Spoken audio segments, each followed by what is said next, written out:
जय हिंद। नमस्कार दोस्तों, कैसे हैं आप सभी। संदेश मैगजीन की सीरीज में ये होने वाला है लेक्चर नंबर 14, यानी कि 14th नंबर का लेक्चर है। और दोस्तों मैं बता दूं कि हो सकता है कि ये लेक्चर आपको आखिरी लेक्चर जैसा महसूस हो। वो इसीलिए क्योंकि इस लेक्चर के बाद कुछ दिनों का गैप आएगा और उसके बाद रिमेनिंग 2 लेक्चर्स आएंगे। मेरी बात पूरी ध्यान से सुनिएगा। इस लेक्चर के अंदर अब हम अपनी संदेश मैगजीन के 10 महीने की मैगजीन को पूरा कर लेंगे, यानी कि जनवरी 2025 से अक्टूबर 2025 तक की हमारी सारी संदेश मैगजीन कवर हो जाएंगी। और फिर केवल नवंबर 2025 और दिसंबर 2025 की मैगजीन बचेंगी। और उन 2 मैगजीन्स को मैं आपको तब करवाऊंगा ना जब सरकार उनको लॉन्च करेगी। तो आपको परेशान नहीं होना है मेरे इस लेक्चर को अपलोड होने के बाद कि सर बाकी के लेक्चर कब आएंगे, बाकी के लेक्चर कब आएंगे, क्योंकि आपसे पहले मेरी नजर रहेगी कि जैसे ही सरकार नवंबर 2025 की मैगजीन को लॉन्च करेगी मैं तत्काल प्रभाव से उसका लेक्चर बना दूंगा और वो होगा लेक्चर नंबर 15। फिर उसके बाद जब दिसंबर 2025 की सरकार मैगजीन लॉन्च करेगी तो मैं उसका भी लेक्चर बना दूंगा और वो होगा लेक्चर नंबर 16। यानी कि 16 लेक्चर के अंदर आपकी पूरी संदेश मैगजीन की सीरीज जो है समाप्त हो जाएगी। तो बिना किसी देरी के आइए आज इस 14th नंबर के लेक्चर को करते हैं हम लोग शुरू। और आज इस लेक्चर में मैं कौन सा मंथ कवर करने वाला हूं? जनवरी 2025, क्योंकि मैं उल्टे सीक्वेंस में चल रहा हूं। अक्टूबर से हम सितंबर आए, अगस्त आए, जुलाई आए, जून आए, मई आए, अप्रैल आए, मार्च आए, फरवरी आए, और आज हम जनवरी वाले मंथ को कंप्लीट कर देंगे। उसके बाद फिर हम नवंबर और दिसंबर 2025 की मैगजीन का इंतजार करेंगे। जैसे ही वो आएंगी उनको हम पढ़ना शुरू कर देंगे। दोस्तों आज सबसे पहली खबर जो हमारे सामने है वो क्या है, आइए देख लेते हैं।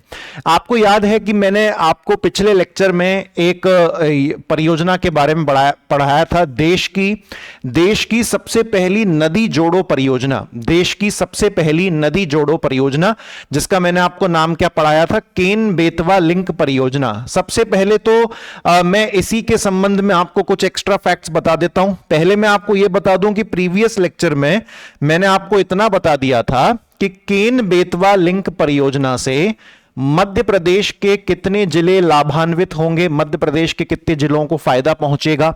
तो मध्य प्रदेश के 10 जिलों को फायदा पहुंचेगा। और उत्तर प्रदेश के कितने जिले लाभान्वित होंगे, उत्तर प्रदेश के कितने जिलों को फायदा पहुंचेगा? तो 4 जिलों को फायदा पहुंचेगा। और मैंने उसके नाम भी आपको ट्रिक के माध्यम से याद करवा दिए थे, क्योंकि ये बहुत ज्यादा इंपॉर्टेंट था। जैसे कि मध्य प्रदेश के नाम क्या क्या थे कि मैं छत पर खड़ा था, छतरपुर। सागर की तरह बारिश आई, सागर। माथे पे लगा हुआ टीका बह गया, टीकमगढ़। किताब के पन्ने भीग गए, पन्ना। इसीलिए कहता हूं कि मोह माया छोड़ दो, तो मोह से दमो। शिव के दिखाई हुई दिशा पर चलो, तो शिव से शिवपुरी और दिशा से विदिशा। और जो भी राय दे उसके दांत तोड़ दो, तो राय से रायसेन और दांत से दतिया। और फिर एक और बचता था निवाड़ी। इस प्रकार से हमारे जो है 10 जिले पूरे हो जाते थे। ठीक है, इतनी बात आप सभी को समझ में आई।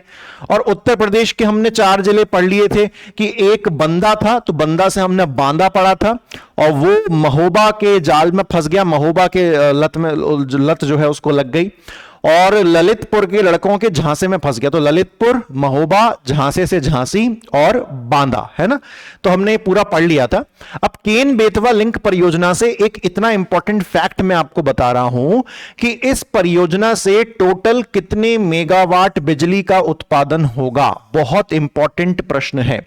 केन बेतवा लिंक परियोजना से टोटल 130 मेगावाट बिजली का उत्पादन होगा। इतनी बात क्लियर हो गई। अब इस 130 मेगावाट में से भी जो 103 मेगावाट होगी वो जल विद्युत यानी कि हाइड्रो इलेक्ट्रिसिटी से आएगी। अरे भैया, परियोजना का नाम ही है नदी जोड़ो परियोजना, तो पानी की कमी तो होने नहीं वाली। तो बांध की मदद से बहुत सारी बिजली बनाई जाएगी। तो 130 मेगावाट जो कि टोटल बिजली इस परियोजना से बनेगी, तो 130 मेगावाट में से 103 मेगावाट हाइड्रो इलेक्ट्रिसिटी यानी कि जल विद्युत से आएगी। अब 130 में से 103 ये हो गई, बची 27 मेगावाट। 27 मेगावाट कहां से आएगी? सौर ऊर्जा से आएगी। बाकी की 27 मेगावाट कहां से आएगी? सौर ऊर्जा से आएगी। इतनी बात दोस्तों आप सभी को क्लियर हो गया। तो इस प्रकार से 130 मेगावाट ये हमारा हो गया क्या?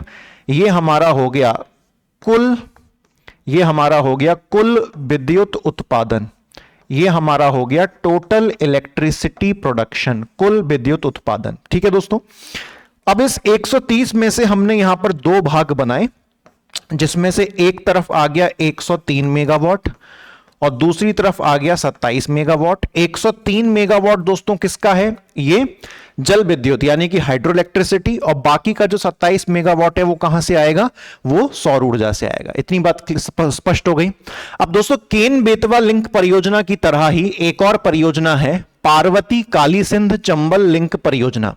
नाम से ही समझ में आता है कि इस परियोजना में 3 नदियां जो है शामिल हैं, पार्वती काली सिंध और चंबल। इतनी बात क्लियर हो गई। अब बोले सर क्या ऐसा कोई फैक्ट पार्वती काली सिंध और चंबल के लिए भी है क्या? नहीं है। ऐसा कोई गवर्नमेंट रिकॉर्ड, ऐसा कोई विद्युत उत्पादन से संबंधित कोई फैक्ट नहीं है, क्योंकि पार्वती काली सिंध चंबल परियोजना का मुख्य उद्देश्य दोस्तों सिंचाई के लिए पानी उपलब्ध करवाना है, ना कि बिजली का उत्पादन। इतनी बात समझ में आई।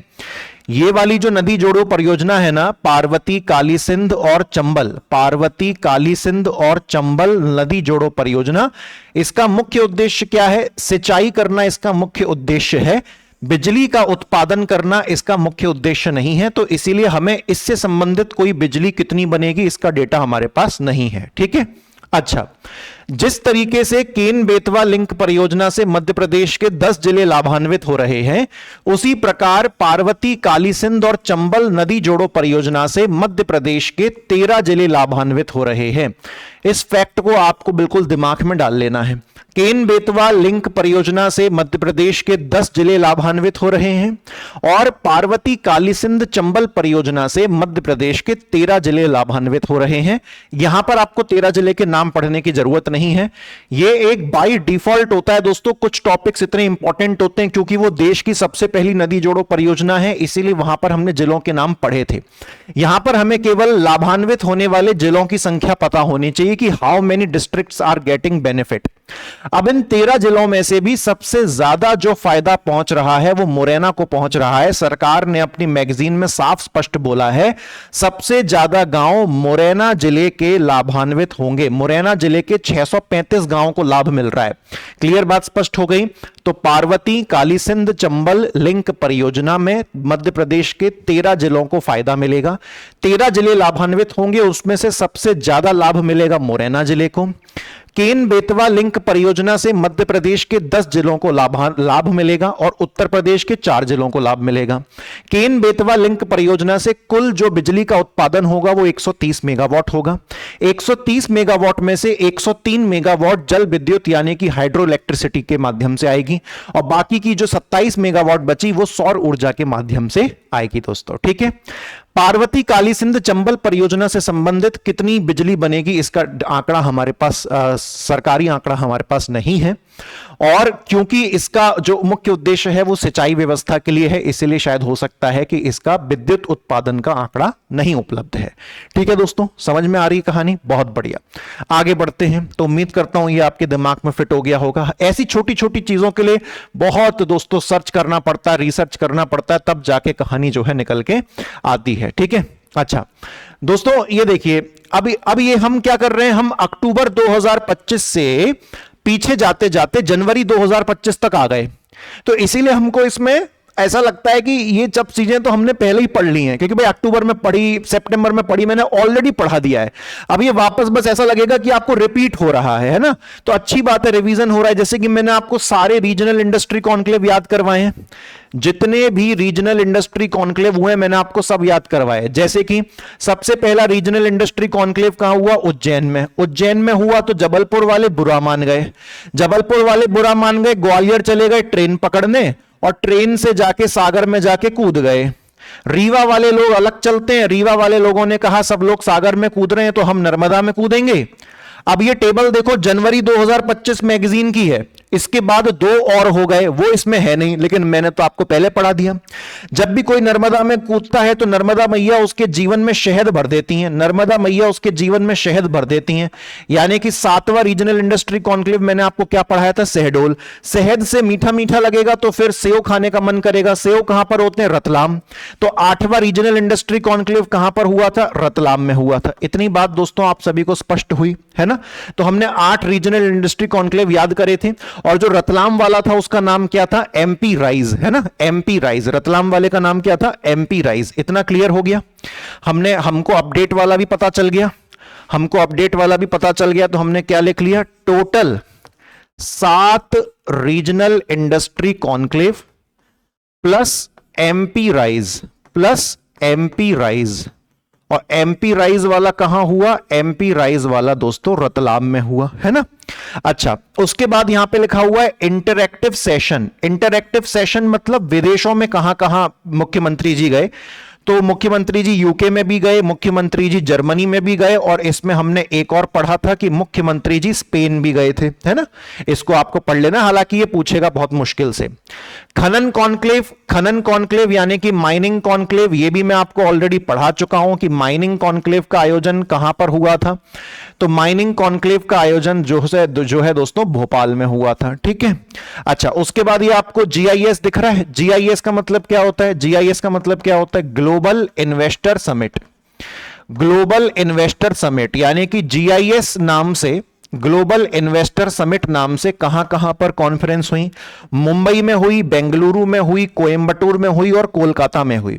यानी कि ग्लोबल इन्वेस्टर समिट कभी भी मध्य प्रदेश के अंदर नहीं हुई, ये सारी मध्य प्रदेश के बाहर हुई। कहां कहां पर, मुंबई में, बेंगलुरु में, कोयंबटूर में, जैसे कि मुंबई और आरसीबी का मैच चल रहा है, और यहां पर चेन्नई और कोलकाता का मैच चल रहा है, ऐसे आप याद रखिएगा, मुंबई वर्सेस आरसीबी और चेन्नई वर्सेस कोलकाता, चारों खतरनाक टीम, है ना।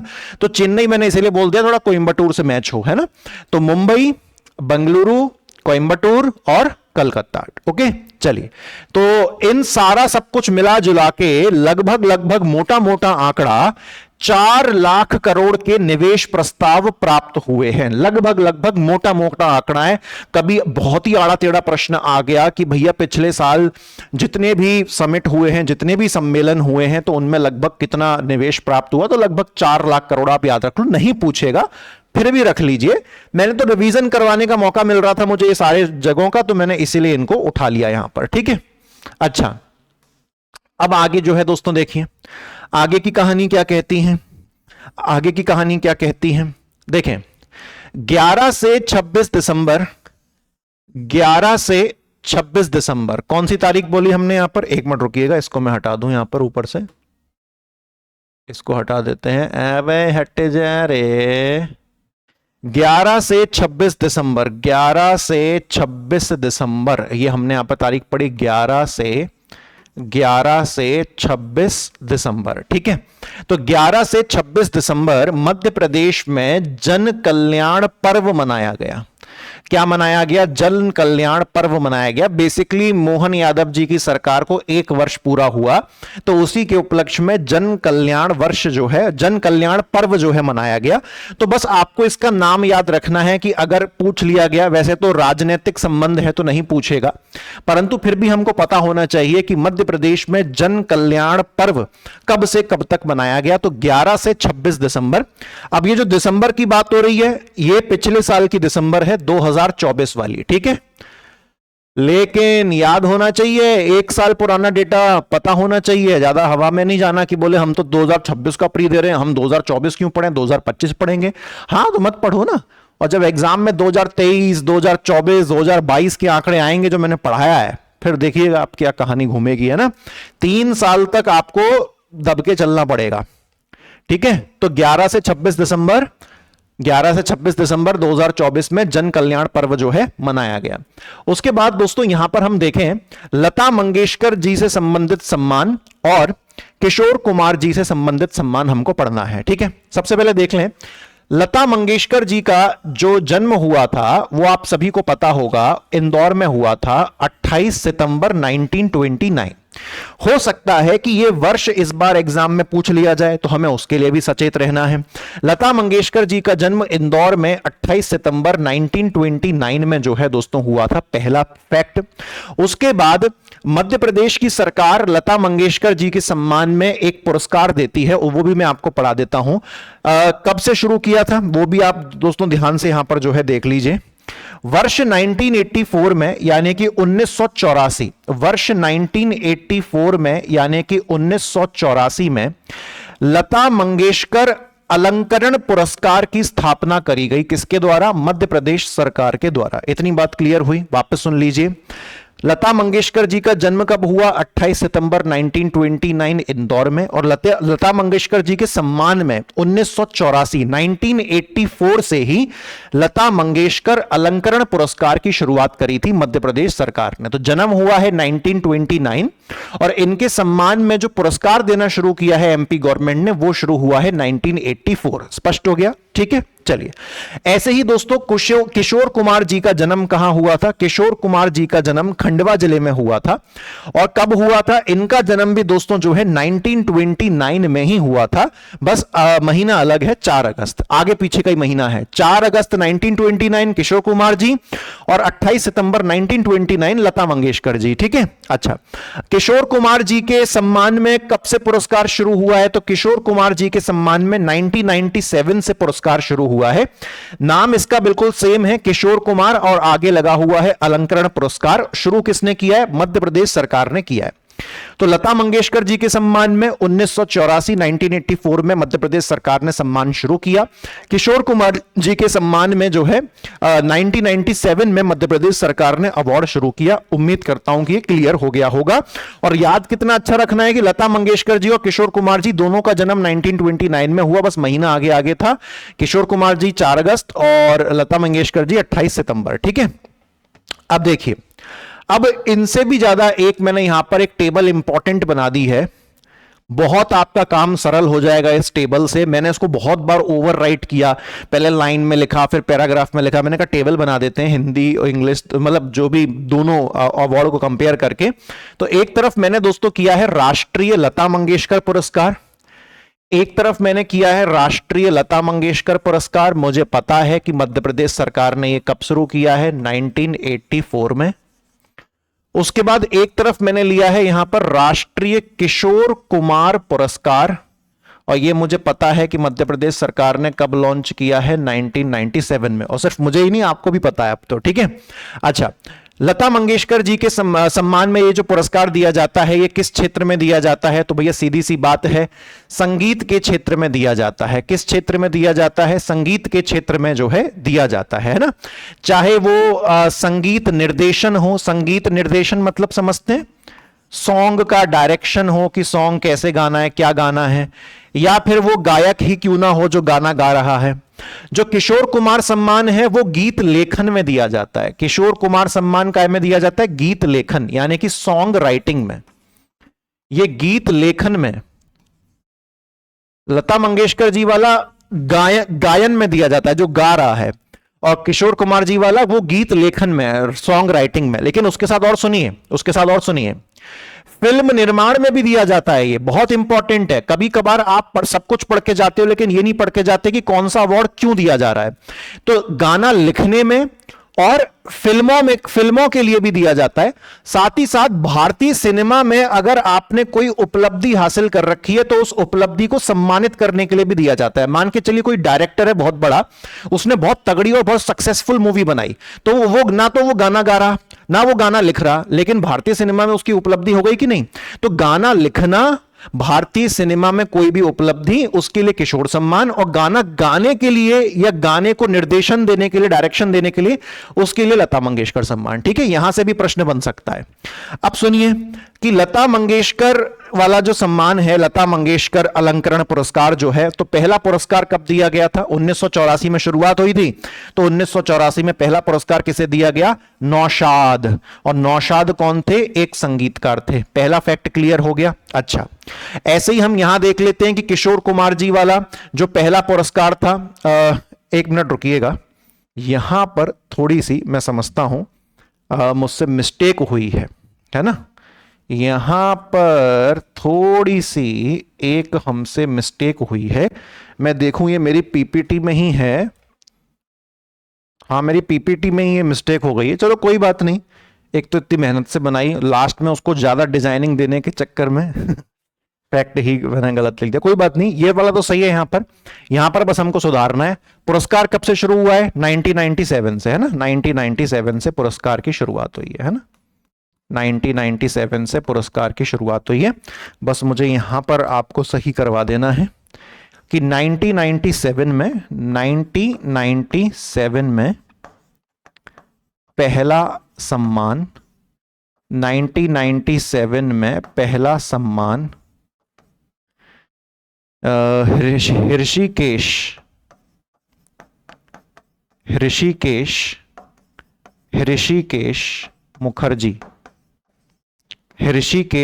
मुखर्जी को मिला था। किसे मिला था?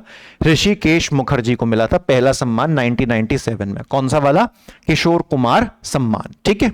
अच्छा, उसके बाद देखिए धर्मेंद्र जी बीते कुछ दिनों पहले ही हमारे बीच अब नहीं रहे, तो मैंने इसीलिए नोट डाल के ये प्रश्न यहां पर डाल दिया कि अगर हमसे ये प्रश्न बना कि धर्मेंद्र जी को वर्ष 2022 का, कोई बहुत पुराना समय नहीं है, 2022 में ही है, तो धर्मेंद्र जी को 2022 का राष्ट्रीय किशोर कुमार सम्मान दिया गया था मध्य प्रदेश सरकार के द्वारा, तो याद रखिएगा। ठीक है। अब उसके बाद बीते 2 सालों के भी पढ़ लेते हैं। तो लता मंगेशकर वाला बीते 2 साल, अभी देखो लेटेस्ट वाला तो किसे दिया गया? सोनू निगम। ये मैं आपको पहले भी पढ़ा चुका हूं प्रीवियस संदेश मैगजीन के लेक्चर में। और 2024 वाला शंकर एहसान लॉय, मेरे फेवरेट हैं, इन्होंने बेहतरीन से बेहतरीन गाने गाए हैं। शंकर एहसान लॉय, शंकर गाना गाते हैं, बाकी वो जो है म्यूजिकल इंस्ट्रूमेंट बजाते हैं। तो शंकर एहसान लॉय एक बैंड है जिनको 2024 का लता मंगेशकर सम्मान मिला।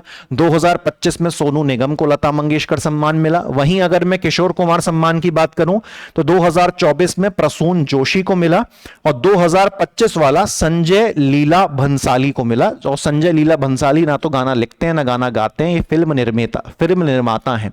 तो वही तो किशोर कुमार सम्मान तो भारतीय सिनेमा में उपलब्धियों के लिए भी मिलता है। और संजय लीला भंसाली की आप मूवीज देखिए, बेहतरीन अल्टीमेट लेवल की मूवीज रहती हैं उनकी, है ना। तो ये हमने पूरा यहां पर कंप्लीट किया, बस इसको आप सुधार लीजिएगा। ऋषिकेश मुखर्जी यहां पर आ जाएंगे, नौशाद इधर ही है। ओके, चलो बढ़े आगे।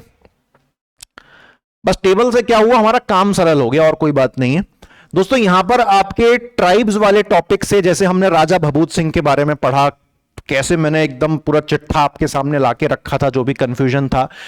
ये हमने कब वो चिट्ठा कब डिस्कस किया था? ये लेक्चर नंबर 14 है, 13 शायद, आई थिंक 12वें लेक्चर में, 12th लेक्चर में हमने डिस्कस किया था, शुरुआती उससे करी थी।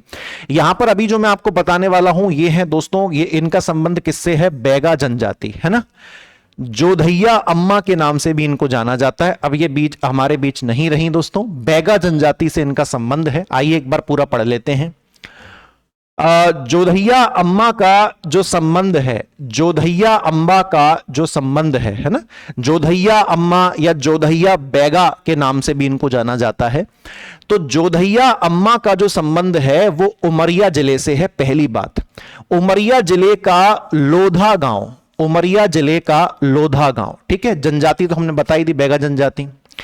अब 2021 में इनसे संबंधित एक फैक्ट पढ़िए कि आपको पता है कि ये पेंटिंग से, है ना, किससे संबंधित है? पेंटिंग से। इनके बारे में खास चीज मैं आपको बताता हूं, ये पेंटिंग से, पेंटिंग चित्रकारी से संबंधित है। ठीक है। अब कोई भी जो पेंटर होता है बचपन से पेंटिंग करता है, पेंटर बन जाता है। इन्होंने सबसे पहली बार पेंट ब्रश उठाया था 60 साल की उम्र में। जी हां, समझ रहे हैं आप बात को, समझ रहे हैं आप टैलेंट को। गरीबी से निकली हैं और सबसे पहली बार पेंट ब्रश उठाया है 60 साल की उम्र में। सबसे पहली बार इन्होंने पेंट ब्रश पकड़ा है। और आप सोच लीजिए कि भैया कलाकार की जो कला है वो किसी भी उम्र में आ जाए बेहतरीन आती है। 60 साल की उम्र में उन्होंने पेंट ब्रश पकड़ा है। और आप उपलब्धियां देखिए, 2021 में उमरिया जिला प्रशासन ने इनको सम्मानित किया। चलिए, जिला स्तर पर पहली पहचान हो गई। 2022 में इनको जो हमारे पूर्व राष्ट्रपति थे रामनाथ कोविंद जी, उन्होंने इनको राष्ट्रीय नारी शक्ति सम्मान से सम्मानित किया। सोच लीजिए आप, राष्ट्रीय नारी शक्ति सम्मान। यह प्रश्न बन सकता है कि जोधैया बैगा को राष्ट्रीय नारी शक्ति सम्मान से किस वर्ष सम्मानित किया गया? तो 2022 में। ठीक है। फिर दोस्तों अगले ही साल 2023 में आप लोग देख लीजिए, रुकी नहीं है, 21 जिला, 2022 सीधे राष्ट्रीय, और 2023 में तो सीधा इनको क्या मिल गया? पद्मश्री मिल गया वर्तमान राष्ट्रपति द्रौपदी मुर्मू जी के द्वारा। और सुनिए, इनकी जो पेंटिंग है ना, वो इटली में एक जगह है मिलान, इटली में एक जगह है मिलान, तो वहां पर इनकी पेंटिंग एग्जीबिशन में जो है लगी थी, सोच लीजिए आप, प्रदर्शनी लगी थी, एग्जीबिशन, वहां पर इनकी पेंटिंग भी गई थी। इटली में कौन सी जगह? मिलान। और कब गई थी? 2021 में। और मिलान के बाद फिर पेरिस भी गई थी, आप समझ लीजिए। तो 2021 में उमरिया जिला प्रशासन का सम्मान मिलता है। 2022 में रामनाथ कोविंद पूर्व राष्ट्रपति जी के द्वारा इनको राष्ट्रीय नारी शक्ति सम्मान मिलता है। कब? 2022 में। और 2023 में वर्तमान राष्ट्रपति द्रौपदी मुर्मू जी के द्वारा इनको पद्मश्री से सम्मानित किया जाता है। 60 साल की उम्र में पहली बार ब्रश उठाया था मेरे लिए, तो मैं तो सुन के बिल्कुल हिल गया। मैंने कहा भाई गजब, आप देखिए साक्षात भगवान के द्वारा दिया गया टैलेंट। संबंध बैगा जनजाति से है ना, तो इसको आप जो है याद रखिएगा। चित्रकारी जो है ये करती नहीं, पेंटिंग।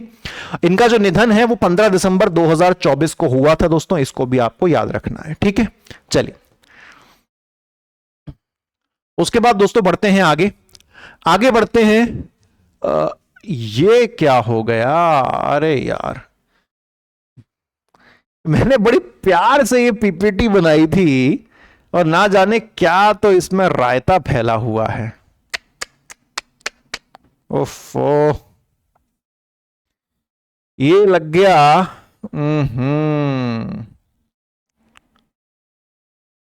अरे यार, चलो कोई बात नहीं, बनाई तो हमने है, तो जो छुप भी गया है वो अपने को पता है ना। कभी कभी ज्यादा मेहनत भी करो तो उल्टा ही परिणाम आता है। दोस्तों सबसे पहले मैं आपको बताने वाला हूं आईआईटी इंदौर के बारे में, ठीक है। सबसे पहले मैं आपको बताने वाला हूं आईआईटी इंदौर के बारे में। आईआईटी इंदौर को पिछले ही साल यानी कि 2024 की जो NIRF रैंकिंग होती है, जो शैक्षणिक संस्थानों को, एजुकेशनल इंस्टीट्यूशंस को मिलती है, NIRF का फुल फॉर्म क्या होता है? National institutional ranking framework. तो आईआईटी इंदौर को 2024 की NIRF रैंकिंग में कौन सा स्थान मिला है? तो यह बहुत इंपॉर्टेंट है, 16वां स्थान मिला है, 16th रैंक। इतनी बात आप सभी को क्लियर हो गई। आईआईटी इंदौर को 2024 की NIRF रैंकिंग में कौन सा स्थान मिला है दोस्तों? 16वां स्थान जो है मिला है। पहला फैक्ट ये क्लियर हो गया जो सामने चिपक गया है।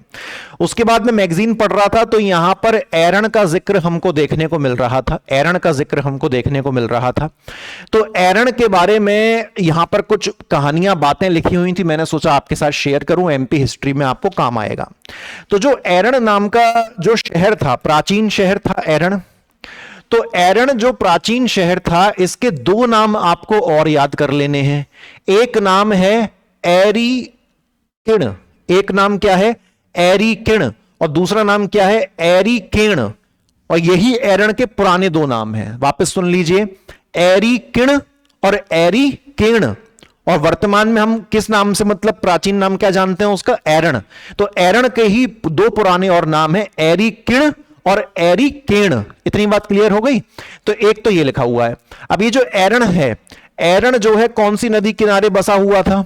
तो एरन जो है वो बीना नदी के किनारे बसा हुआ था। एक ये चीज हो गई। अब ये जो आप पीछे देख रहे हैं ना, ये जो पीछे आप देख रहे हैं जो छिप गया है, वो ये था कि जो अलेक्जेंडर कनिंघम थे, अलेक्जेंडर कनिंघम ने इस बात को पुष्टि करी, इस बात को पहचाना था कि भैया एरन का ही पुराना नाम एरिकिण और एरिकेण है। ये एरिकिण और एरिकेण कुछ अलग चीज नहीं है, एरन ही है, ठीक है ना। तो इस बात की पुष्टि करी, इस बात को पहचाना अलेक्जेंडर कनिंघम ने कि भैया या तो बोल लो एरन, या बोल लो एरिकिण, या बोल लो एरिकेण, है ना। कभी कभी ऐसे नाम आ जाता है ना कि इस चीज को हम और क्या बोलते हैं, तो एमपीपीएससी पूछ सकता है ऐसा प्रश्न, ठीक है। अच्छा, उसके बाद जो एरन अभिलेख है ना, एरन इंस्क्रिप्शन आपने पढ़ा होगा। तो जो एरन अभिलेख है, एरन इंस्क्रिप्शन, वहां पर हमको जो है भारत के सबसे पहली सती प्रथा का, सती की जो कुप्रथा थी उसका हमको सबूत मिलता है ना।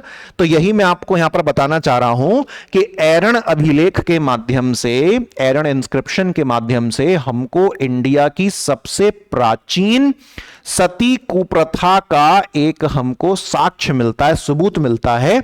और यहां पर किसकी सती की बात हो रही है? तो एक राजा थे, राजा का नाम था भानुगुप्त और इनके सेनापति थे जिनका नाम था गोपराज।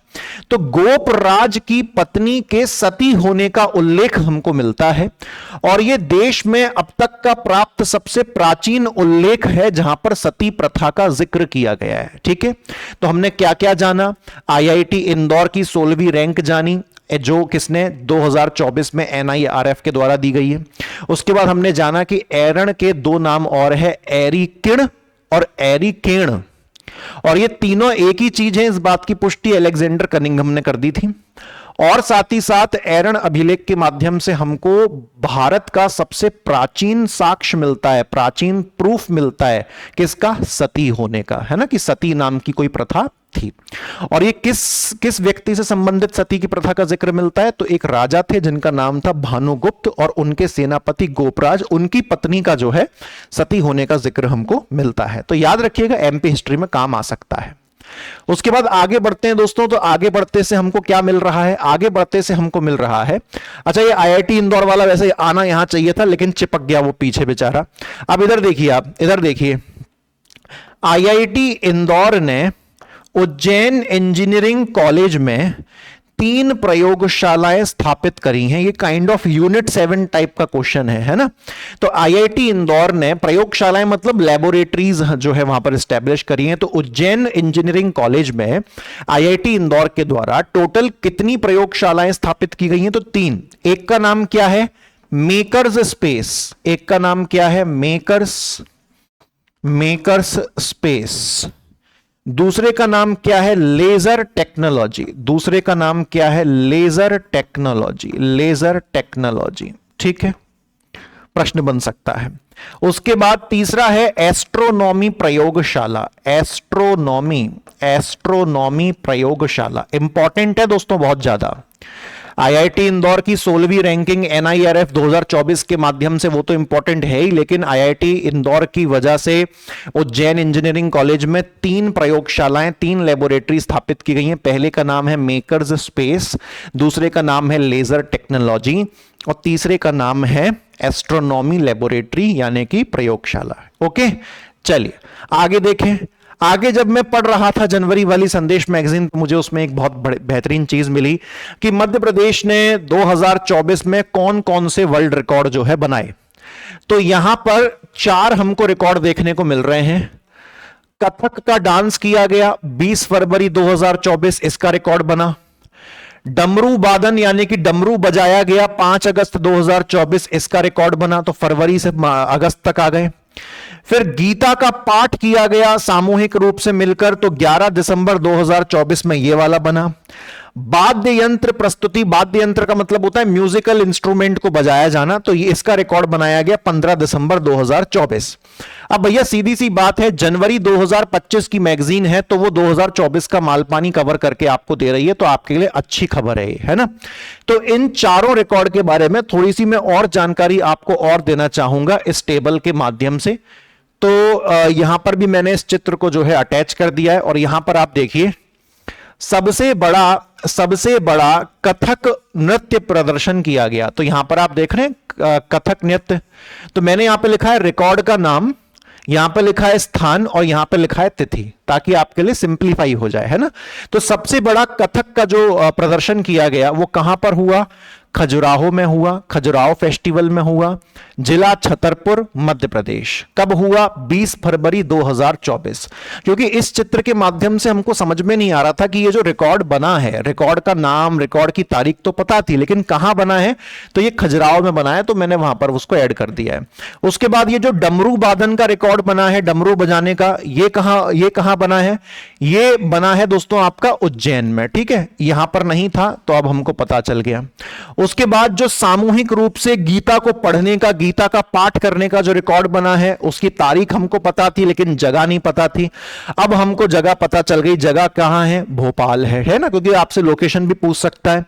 और ये जो वाद्य यंत्र प्रस्तुति है म्यूजिकल इंस्ट्रूमेंट बजाने का, तो सामूहिक वाद्य यंत्र प्रस्तुति, सामूहिक रूप से कलेक्टिवली म्यूजिकल इंस्ट्रूमेंट बजाए गए। और बाकी जानकारी यहां पर नहीं लिखी कहां हुआ ये हुआ दोस्तों ग्वालियर में। आप देखें सारे रिकॉर्ड अलग अलग जगह पर बने हुए हैं। खास बात यह है सामूहिक वाद्य यंत्र प्रस्तुति में टोटल 536 कलाकारों ने मिलकर 9 टाइप के वाद्य यंत्र यानी कि म्यूजिकल इंस्ट्रूमेंट बजाए दोस्तों। ठीक है, चीज आपको क्लियर हो रही है कि सामूहिक वाद्य यंत्र प्रस्तुति में 536 कलाकारों ने मिलकर 9 टाइप के, 9 प्रकार के म्यूजिकल इंस्ट्रूमेंट्स बजाने का रिकॉर्ड बनाया। तो कथक कहां पर हो रहा है? खजुराहो में, है ना। याद कैसे रख सकते हैं? खजुराहो मंदिर का पत्थर बहुत गर्म हो जाता है और उस पर पैर जलते हैं तो हम फिर कथक करने लगते हैं। इसको ये मत समझिएगा मैं कथक का मजाक बना रहा हूं, याद करने की ट्रिक बता रहा हूं। ठीक है, तो पैर जलने लगते हैं तो हम कथक करने लगते हैं। उसके बाद उज्जैन, महाकाल, डमरू, कॉमन सेंस लगा दिया, याद हो जाएगा। भोपाल में सामूहिक गीता पाठ जो है हो रहा है, झील किनारे बैठ के गीता पढ़ने का मजा अलग ही आता है, तो यहां पर हो रहा है। सामूहिक वाद्य यंत्र, अरे भैया म्यूजिक की नगरी कौन सी है? ग्वालियर, तो म्यूजिक की नगरी में म्यूजिकल इंस्ट्रूमेंट तो बजेगा, सीधी सी बात। तो ये आपको यहां पर मैंने चारों रिकॉर्ड कंप्लीट करवा दिए। वो लग इतना फटाफट इसीलिए रहा है क्योंकि वो टेबल के माध्यम से ना बहुत अच्छा प्रेजेंटेशन उसकी आ रही है ना। यहां पर आप देखें, हां ये देखिए तानसेन संगीत समारोह के 100 वर्ष पूरे हो चुके हैं 2024 में। एक फैक्ट ये है, तानसेन संगीत समारोह के 2024 में 100 वर्ष पूरे हो चुके हैं। और 2024 का जो तानसेन संगीत समारोह है वो कब से कब तक हुआ था? तो 2024 का तानसेन संगीत समारोह जो है, 2024 का तानसेन संगीत समारोह 15 से 19 दिसंबर के बीच में जो है हुआ था। इतनी बात आप सभी को क्लियर हो जाती है। ठीक है, अच्छा अब सुनिएगा, अब सुनिएगा। राष्ट्रीय तानसेन सम्मान आया ना, कितना बहुमूल्य प्रश्न, इस पे सितारा बना देते हैं। राष्ट्रीय तानसेन सम्मान किसे दिया गया है? तो एक तबला वादक हैं, एक तबला वादक है, मतलब तबला प्लेयर है, तबला आर्टिस्ट है, तबला वादक जिनका नाम है पंडित स्वप्न चौधरी। पंडित स्वप्न चौधरी जो कि कहां के हैं? कोलकाता के। तो इन्हें किस वर्ष के लिए? 2023 वाले वर्ष के लिए राष्ट्रीय तानसेन सम्मान दिया गया है। अक्सर जिस साल सम्मान दिया जाता है तो वो बस इस साल सम्मान दे रहे होते हैं, लेकिन आपके पिछले साल के काम के हिसाब से दे रहे होते हैं। तो 2024 में राष्ट्रीय तानसेन सम्मान दिया गया, लेकिन किस वर्ष का? 2023 वर्ष का। किसे दिया गया? पंडित स्वप्न चौधरी, जिनका संबंध कहां से है? कोलकाता से है। इतनी बात आपको क्लियर हो जाएगी। अच्छा, अब उसके बाद दोस्तों एक और सुनिएगा, राजा मानसिंह तोमर सम्मान। राजा मानसिंह तोमर सम्मान, तो ये इंदौर की एक संस्था है, एक इंस्टीट्यूट है जिसका नाम है सानंद न्यास। इनको जो है कौन सा पुरस्कार मिला है? राजा मानसिंह तोमर पुरस्कार मिला है। और इनको भी किस वर्ष के लिए मिला है? वर्ष 2023। तो राष्ट्रीय तानसेन सम्मान किसे मिला है? पंडित स्वप्न चौधरी जो कि कोलकाता से संबंधित हैं और ये एक तबला वादक हैं, और इनको 2023 वर्ष के लिए राष्ट्रीय तानसेन सम्मान दिया गया। एकदम चिपक कर आएगा फैक्ट। उसके बाद राजा मानसिंह तोमर सम्मान, वो भी 2023 वर्ष वाला, किसे दिया गया? इंदौर की एक संस्था है सानंद न्यास, उनको दिया गया है। एकदम सीधा कट टू कट क्वेश्चन। और राष्ट्रीय तानसेन सम्मान के 2024 में 100 वर्ष पूरे हो चुके हैं, और 2024 का 2024 का तानसेन संगीत समारोह 15 से 19 दिसंबर को हुआ। सीधी सी बात, नो बकवास। ठीक है, चलिए आगे बढ़े। आगे बढ़ते हैं तो हमको यहां पर क्या देखने को मिलता है? आगे बढ़ते हैं तो हमको यहां पर देखने को मिलता है डॉक्टर शर्मा को राष्ट्रीय दिव्यांगजन सशक्तिकरण पुरस्कार मिला। दिव्यांगजन का मतलब क्या होता है? डिसेबल्ड पीपल, है ना, डिसेबल्ड पीपल, दिव्यांगजन, है ना, जिनको किसी प्रकार की विकलांगता है, डिसेबिलिटी है। तो राष्ट्रीय दिव्यांगजन सशक्तिकरण पुरस्कार यानी कि national disabled people empowerment award, है ना, एम्पावरमेंट अवार्ड। तो national disabled people empowerment award ये किसको दिया गया? डॉक्टर शर्मा को दिया गया। इनका पूरा नाम मैं आपको दोस्तों बता देता हूं, डॉक्टर संजय कुमार शर्मा। डॉक्टर संजय कुमार शर्मा का संबंध कहां से है? ये इंपॉर्टेंट प्रश्न है दोस्तों, छतरपुर जिले से है। नाम क्या है? डॉक्टर संजय कुमार शर्मा, जिन्होंने विकलांग लोगों के लिए, दिव्यांग जनों के लिए, उनके सशक्तिकरण, उनके एम्पावरमेंट के लिए काम किया है। तो इनको जो है पुरस्कार दिया गया है, किसके द्वारा? राष्ट्रपति द्रौपदी मुर्मू जी के द्वारा। और जो संजय कुमार शर्मा है, इनका संबंध किस जिले से है? छतरपुर जिले से है। इस बात को आपको याद रखना है। ठीक है दोस्तों, चलिए आगे देखें। अगली खबर हमारे सामने क्या है? अगली खबर यहां पर एक आईएफएस ऑफिसर है, आईएफओएस ऑफिसर है, यानी कि फॉरेस्ट सर्विस के ऑफिसर हैं। नाम है इनका एल कृष्णमूर्ति। एल कृष्णमूर्ति। तो एल कृष्णमूर्ति जी को कौन सा सम्मान दिया गया है? एल कृष्णमूर्ति जी को century wild life service award दिया गया है, इनके अच्छे काम के लिए, जो इन्होंने वन्य जीवों के लिए जो है किया और वनों के लिए जो है इन्होंने किया। अब भाई फॉरेस्ट सर्विस के आईएफएस ऑफिसर हैं, तो आप सीधी सी बातें समझ लीजिए, इन्होंने फॉरेस्ट मतलब जो वनों का संरक्षण है उसके लिए बहुत अच्छा काम किया है। तो नाम याद रखिएगा, एल कृष्णमूर्ति। और इनको जो है कौन सा सम्मान दिया गया है?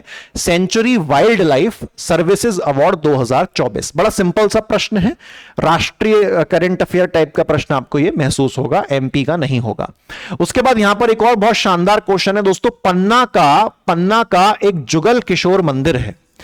पन्ना का एक जुगल किशोर मंदिर है, जिसको एक प्रमाण पत्र, एक सर्टिफिकेट मिला है, ईट राइट भोग स्थल। ईट राइट भोग स्थल। पहले इसके बैकग्राउंड की कहानी मैं आपको समझा देता हूं। आप सभी ने FSSAI का नाम सुना होगा। FSSAI का नाम सुना होगा, food safety standard authority of India. Food safety standard authority of India, Hindi में कहते हैं भारतीय खाद्य सुरक्षा एवं मानक प्राधिकरण। तो FSSAI ये एक संस्थान है और इन्होंने जो है एक प्रोग्राम चालू किया है। इस प्रोग्राम के चलते ये एक सर्टिफिकेट देते हैं, जिस सर्टिफिकेट का नाम होता है ईट राइट भोग स्थल। और यह सर्टिफिकेट केवल पूजा पाठ वाले स्थलों को मिलता है, यानी कि पूजा पाठ वाले वो स्थल जहां पर अच्छी क्वालिटी का भोग या प्रसाद मिल रहा है, ऐसी जगहों को ही ईट राइट भोग स्थल, क्योंकि शब्द क्या है? भोग कहां मिलता है? पूजा के स्थलों पे मिलता है। तो FSSAI के द्वारा एक सर्टिफिकेट देने का अभियान शुरू हुआ है, ईट राइट भोग स्थल। यह सर्टिफिकेट केवल पूजा स्थलों को ही दिया जाता है, और ऐसे पूजा स्थल जहां पर प्रसाद की क्वालिटी, भोग की क्वालिटी बहुत ही अच्छी होती है। ठीक है, तो उसी क्रम में पन्ना का श्री जुगल किशोर मंदिर है, जिन्हें यह प्रमाण पत्र सर्टिफिकेट मिला है ईट राइट भोग स्थल। और बड़ा वाजिब सी बात है, क्योंकि श्री जुगल किशोर मंदिर में प्रसाद की जो क्वालिटी है वो बहुत ही बेहतरीन है और सेफ है ना? क्योंकि हो सकता है कुछ जगह बहुत खराब क्वालिटी का मिलता हो और लोग अंधभक्ति में उसको ये कह देते हैं कि नहीं, हम इस पर प्रश्न नहीं उठाएंगे क्योंकि ये तो भगवान का प्रसाद है। अगर किसी मंदिर में भगवान की मौजूदगी होते हुए भी अगर किसी प्रसाद में जानबूझकर मिलावट की जा रही है, तो उसमें भगवान की कोई गलती नहीं है, वहां पर जो शैतान के रूप में इंसान बैठे हैं उनकी गलती है। तो आपको भगवान को दोष देने की जरूरत नहीं है। और या फिर अगर कोई ऐसे प्रसाद पर उंगली उठाता है तो आपको दोनों कान खुले रखकर सिचुएशन को जांचना है। कल को आप किसी जिले के कलेक्टर बन जाओगे और आपके सामने ऐसा कोई केस आ जाएगा, और अगर आप केवल धार्मिक होकर फैसला लेंगे तो आप फैसला नहीं ले पाएंगे। आप वहां पर आने वाले जो श्रद्धालु हैं उनके साथ इंसाफ नहीं कर पाएंगे। तो हमेशा जांच होनी बहुत जरूरी है। और खुशी की बात यह है कि मध्य प्रदेश के पन्ना का कौन सा मंदिर? श्री जुगल किशोर मंदिर को ईट राइट भोग स्थल का प्रमाण पत्र यानी कि सर्टिफिकेट मिला, क्योंकि वहां के प्रसाद की क्वालिटी बहुत ही शानदार है। ठीक है, और FSSAI दे रही है भाई, इससे बड़ा तो कुछ और है ही नहीं खाने पीने की क्वालिटी चेक करने वाला इंडिया में।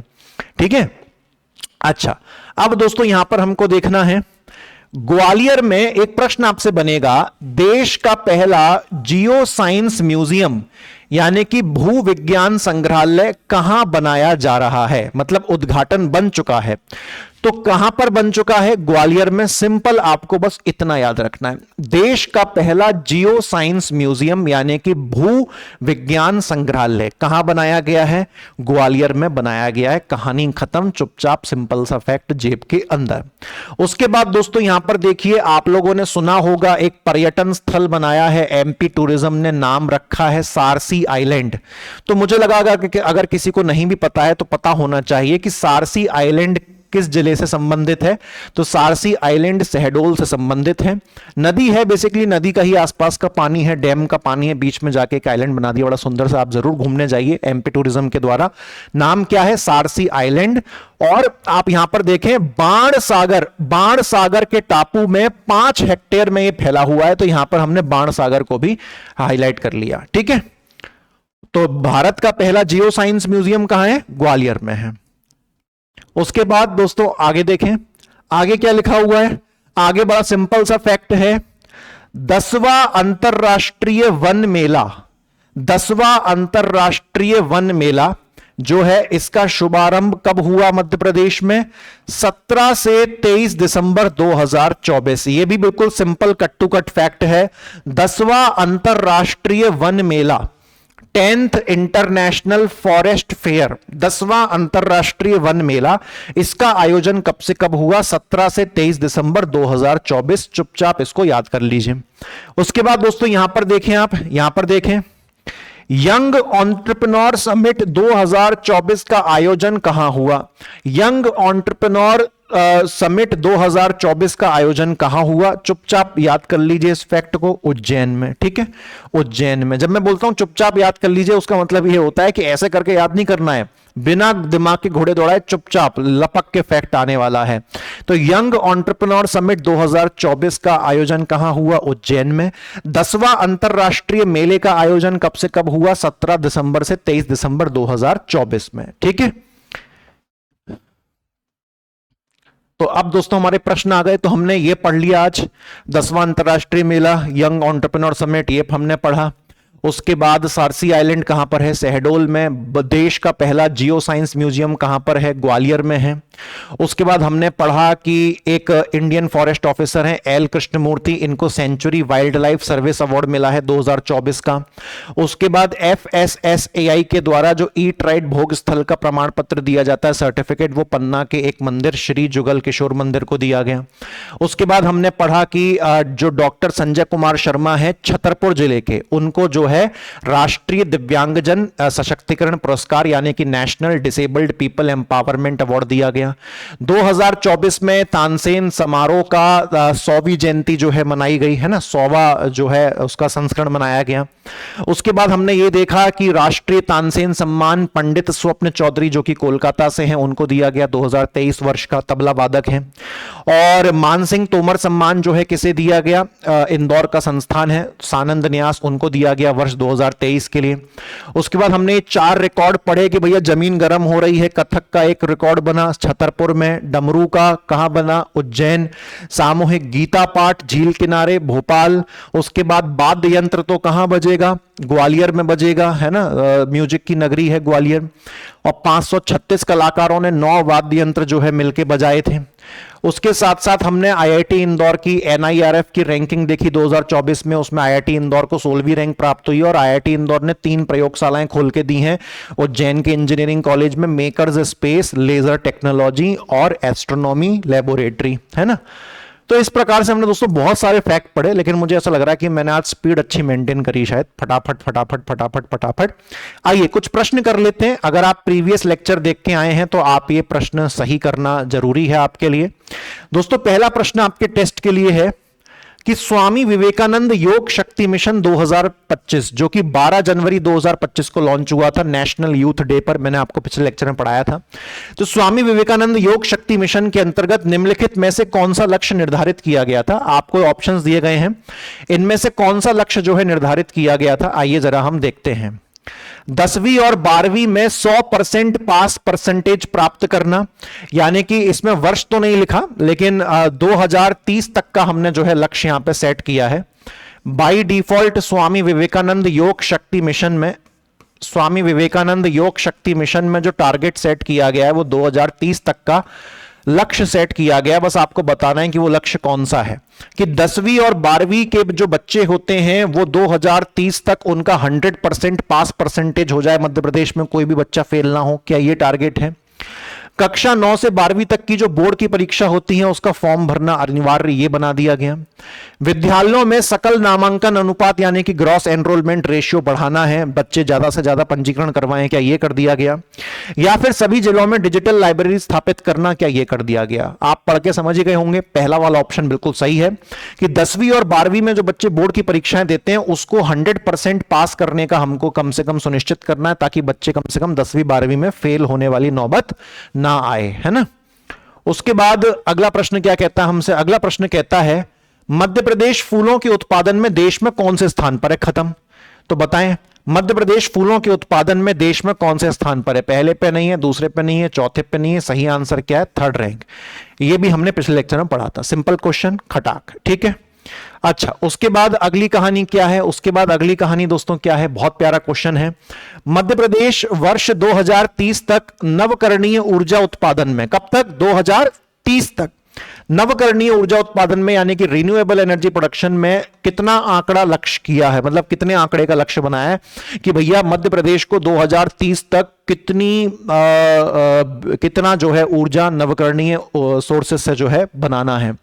10,000 मेगावाट तक बनाना है, 15,000 मेगावाट, 20,000 मेगावाट या 25,000 मेगावाट? तो दोस्तों यहां पर जो सही आंसर है 10,000 नहीं है, 15,000 भी नहीं है, 25 भी नहीं है, जो सही आंसर है वो क्या है? 20,000 मेगावाट हमको 2030 तक नवकरणीय संसाधनों के माध्यम से बनाना है, ठीक है। चलिए अगला प्रश्न देखें फटाक से, बहुत बढ़िया शानदार प्रश्न है। क्या कहता है? वर्ष 2023-24 में राष्ट्रीय कवि प्रदीप सम्मान किसे प्रदान किया गया? मैंने कितना बेहतरीन ये आपको पूरा टॉपिक कवर करवाया था, कवि प्रदीप, है ना। और कवि प्रदीप का मैंने आपको ओरिजिनल जो मूल नाम था वो भी बताया था, चाहो तो कमेंट सेक्शन में बता सकते हो, और नहीं बता पा रहे हो तो मतलब आपने पिछला लेक्चर नहीं देखा है। तो राष्ट्रीय कवि प्रदीप सम्मान इनमें से किसे दिया गया 2023-24 वाला? बस उसका नाम ही 2023-24 वाला है, बल्कि ये सम्मान जो दिया गया है वो 2025 में ही दिया गया है ना। सम्मान 2025 में ही दिया है, परंतु 23-24 वर्ष के लिए दिया है। किसको दिया गया था? देखें भैया, हाँ ऐसा तो कुछ नहीं पड़ा। देखो यहां पर एक ऑप्शन दिया है इंदौर का, कंफ्यूज करने के लिए नरसिंहपुर का एक दिया है। जो सही आंसर था दोस्तों वो थे श्री सुरेश अवस्थी कानपुर, इनको जो है दिया गया है कौन सा अवार्ड? राष्ट्रीय कवि प्रदीप सम्मान, ठीक है। एक और प्रश्न है दोस्तों, एक और प्रश्न है, हाँ ये आखिरी प्रश्न है। क्या है ये कहता है मुख्यमंत्री मछुआ समृद्धि योजना कितने वर्षों के लिए लागू की गई है? यानी कि जो मुख्यमंत्री मछुआ समृद्धि योजना है जो कि मछुआरा समुदाय के लिए बनाई गई है, तो उसे कितने वर्षों के लिए मध्य प्रदेश में लागू किया गया है? 1, 2, 3, 5। तो इसमें जो सही आंसर है वो है दोस्तों 2 वर्ष के लिए लागू किया गया है। इसमें 2 वर्ष कौन से हैं? 2024 और 2025, ठीक है। तो ये हमारा रिवीजन भी हो गया बढ़िया तरीके से। तो दोस्तों इसके साथ ये आपका जो लेक्चर नंबर कौन सा था ये? अरे यार 14 था, 15 था